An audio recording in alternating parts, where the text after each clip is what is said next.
말하지 않아도 이해했던 사람. 사람들은 그 남자를 아무 일도 하지 않는 사람이라고 불렀다. 매일 같은 시간, 같은 벤치에 앉아 같은 방향을 바라보는 남자. 구직 활동도 대화도 없었다. 그저 그 자리에 있었다. 도시의 사람들은 바빴고 바쁜 사람들에게 아무것도 하지 않는 존재는 보이지 않는 것과 같았다.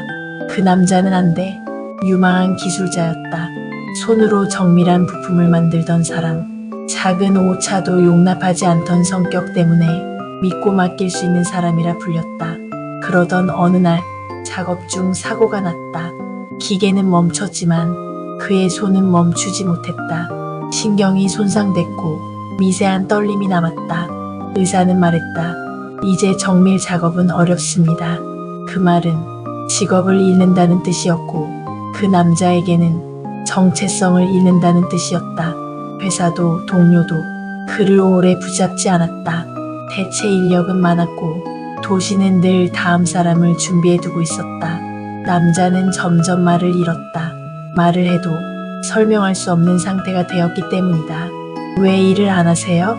다시 배우면 되잖아요. 요즘은 다들 힘들어요. 그 말들은 위로처럼 들렸지만 사실은 모두 같은 뜻이었다. 이해할 수 없다는 말. 남자는 결국 도시 외곽의 작은 공원 벤치에 자리를 잡았다. 그곳에서 그는 하루 종일 사람들의 손을 보았다. 휴대폰을 쥔 손, 아이의 손을 끌어당기는 손, 서류를 움켜쥔 손, 서로를 밀쳐내는 손. 그는 손을 보면 그 사람이 어떤 삶을 사는지 알 수 있었다.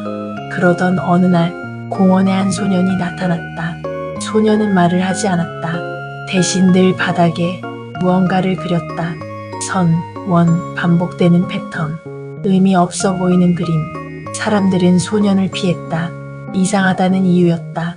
남자는 처음으로 벤치에서 일어나 소년 곁에 앉았다. 아무 말도 하지 않았다. 그저 함께 바닥을 바라봤다. 그리고 남자는 자신의 떨리는 손으로 소년의 그림 옆에 선을 하나 더 그었다. 소년이 고개를 들었다. 그날 이후 소년은 매일 그를 찾았다. 둘은 말을 하지 않았지만 서로의 존재를 기다렸다. 남자는 소년에게 손으로 설명하는 법을 가르쳤다. 소년은 남자에게 침묵이 불편하지 않다는 걸 가르쳤다. 몇 달이 흐른 뒤 소년의 보호자가 남자에게 말했다. 아이 자폐 스펙트럼이에요. 사람이랑 거의 교류를 안 해요. 남자는 고개를 끄덕였다. 그는 이미 알고 있었다. 자신도 세상과 단절된 사람이었으니까. 어느 날 지역 예술 치료사가 공원에서 이 모습을 보게 됐다. 말 없는 소년과 떨리는 손의 남자. 둘이 만든 그림은 이상할 정도로 조화로웠다. 치료사는 제안했다. 같이 작업해보지 않겠어요? 남자는 처음엔 거절했다. 그는 더 이상 할 수 없는 사람이었기 때문이다. 하지만 소년이 남자의 소매를 잡았다. 그 손은 떨리지 않았다. 작업은 느렸고 완벽하지 않았다. 하지만 아이들은 그 남자의 손을 두려워하지 않았다. 오히려 말했다. 이 손은 살아있어요. 남자는 그 말을 듣고 처음으로 울었다.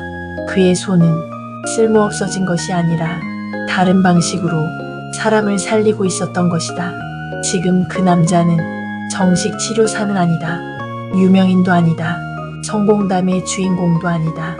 하지만 매주 말 없는 아이들이 그를 기다린다. 그는 여전히 공원 벤치에 앉아있다. 다만 이제 아무 일도 하지 않는 사람이 아니라 아무도 하지 못했던 일을 하는 사람이 되었다. 이 이야기는 말한다. 약자는 능력이 없는 사람이 아니라 능력을 쓸 자리를 잃은 사람일지도 모른다고. 그리고 세상에 쓸모없는 손은 없다는 것을